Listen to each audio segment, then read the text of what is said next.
Direktur Deradikalisasi BNPT Ahmad Nur Wahid menyebut Ponpes Al Zaitun tidak bisa dijerat dengan pasal terkait tindak pidana terorisme.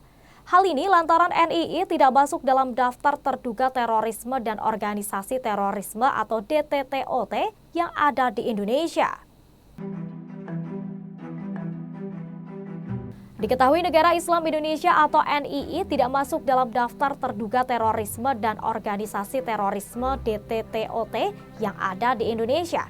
Dengan demikian, menurutnya meski ada keterkaitan historis antara Al Zaitun dan NII, tetapi Ponpes yang dipimpin oleh Panji Gumilang itu tidak bisa serta-merta bisa dijerat Undang-Undang Republik Indonesia Nomor 9 Tahun 2013 tentang pencegahan dan pemberantasan tindak pidana pendanaan terorisme.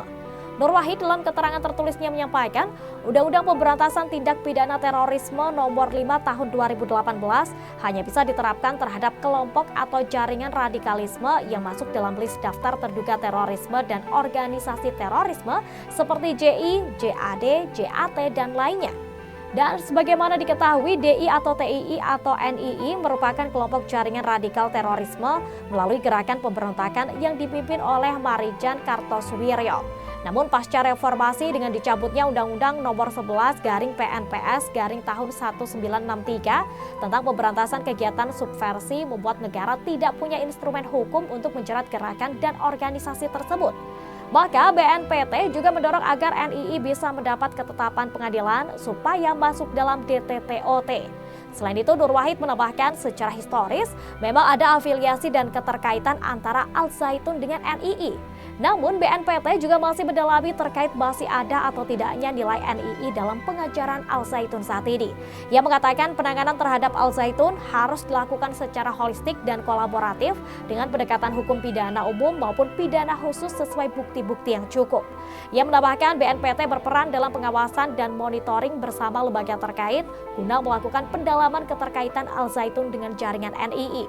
Diketahui Al Zaitun belakangan menjadi sorotan lantaran dinilai menyimpang dari ajaran Islam.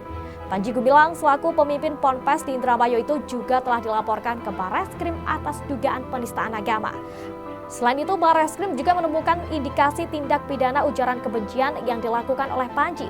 Kedua jeratan kasus terkait Panji itu dijadikan dalam satu berkas perkara.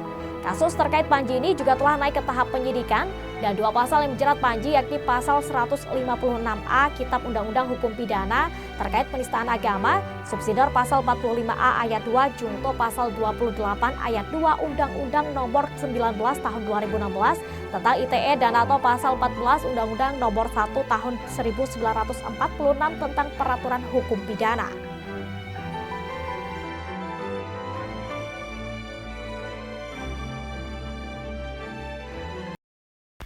Jangan lupa follow, like, dan subscribe sosial media Tribun Jateng.